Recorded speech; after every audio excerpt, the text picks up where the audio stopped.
High আসসালামু আলাইকুম everyone, আশা করি সবাই ভালো আছেন। আল্লাহর রহমতে আমিও ভালো আছি। আজকে আমি আপনাদের সাথে শেয়ার করব খুবই মজার একটা রেসিপি। এখানে দেখতে পাচ্ছেন বেগুনগুলো কিন্তু একদম টাটকা ফ্রেশ, আমাদের বাড়ির গাছের, আমার ভাই নিয়ে এসেছিল। এই ছোট ছোট বেগুন আঙ্গুলের পরিমাণ, এই বেগুনগুলো দিয়ে লোট্টা শুটকি দিয়ে আজকে আমি একটা দারুণ রেসিপি শেয়ার করব। এখানে বেশ খানিক লোট্টা শুটকি আছে, সবগুলো শুটকিকে আমি কেটে ছোট ছোট করে পিস পিস করে নেব। আমার শুটকিগুলো কাটা শেষ দেখুন।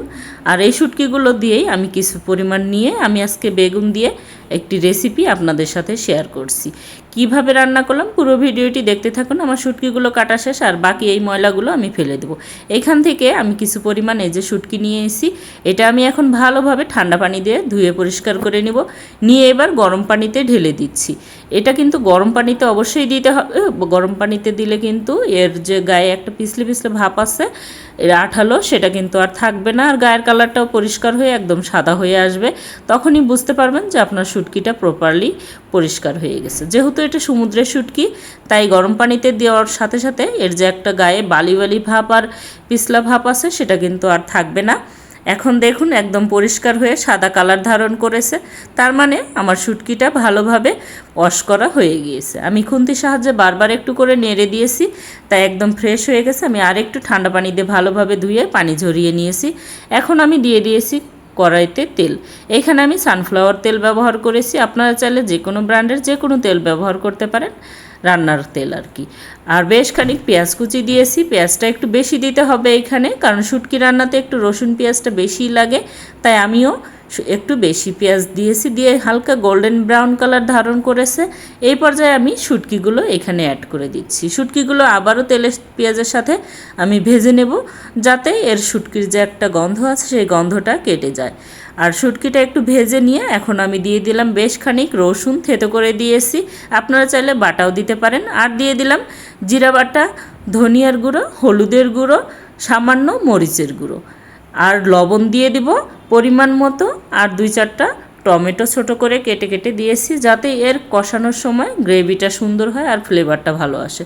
আর দিয়েছি বেশ খানিক রসুনের কোষ, 4-5টা কাঁচামরিচ দিয়ে এবার ভালোভাবে কষিয়ে নিচ্ছি, যেন আদা রসুনের কাঁচা ফ্লেভারটা না থাকে।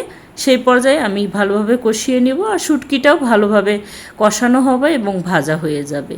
আর এখন দেখুন কষানো কিন্তু একদম শেষ হয়ে গিয়েছে, তেল উঠে দিয়েছে। এই পর্যায়ে আমি একটু ঝোল অ্যাড করে দিলাম এই শুটকিটা কষানোর জন্য, যাতে মশলার ফ্লেভারটা ভালোভাবে শুটকির মধ্যে প্রবেশ করে। আমি ঢাকনা দিয়ে কিছুক্ষণ রান্না করে নেব। আর এই যে বেগুনটা আমি কেটে ধুয়ে পরিষ্কার করে নিয়েছি, এই বেগুন দিয়েই এই শুটকির কিন্তু আজকে দারুণ রেসিপি আপনাদের সাথে শেয়ার করব।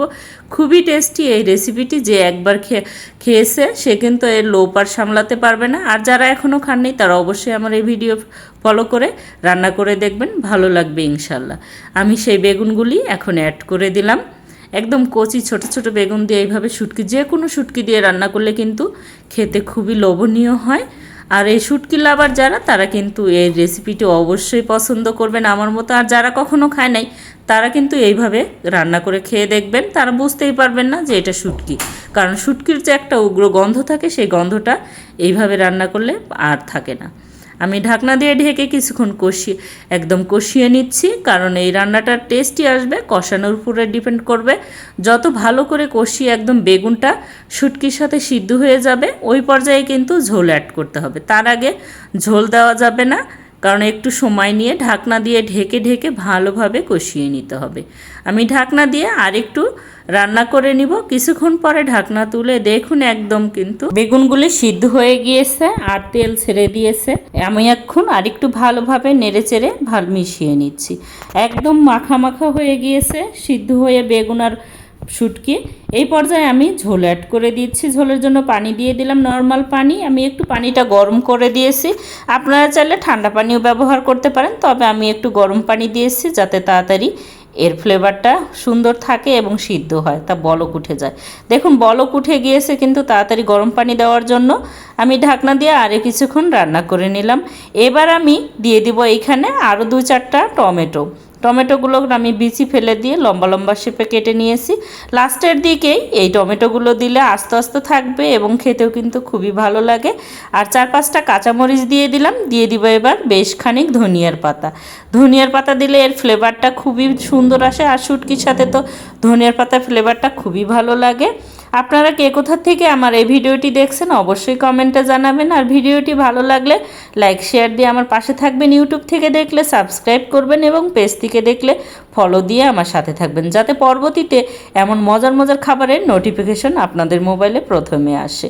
আমার রান্না কিন্তু হয়ে গেছে প্রায়, দেখুন ঢাকনা দিয়ে ঢেকে আরও কিছুক্ষণ রান্না করে নিয়েছি। আর টমেটোগুলোও সিদ্ধ হয়ে গিয়েছে। আর একটু আমি ঝোল ঝোল রাখবো হালকা, যেহেতু গরমের সময় এমন বেগুন আর শুটকি দিয়ে কিন্তু ঝোল খাবার খেতেই ভালো লাগে। আমার রান্না হয়ে গিয়েছে, আমি চুলাটা এবার অফ করে দিয়েছি। হয়ে গেছে আমার দারুণ স্বাদের বেগুন দিয়ে শুটকির রেসিপি। ধন্যবাদ সবাইকে আমার এই ভিডিওটি দেখার জন্য। Thanks for watching. আল্লাহ হাফেজ।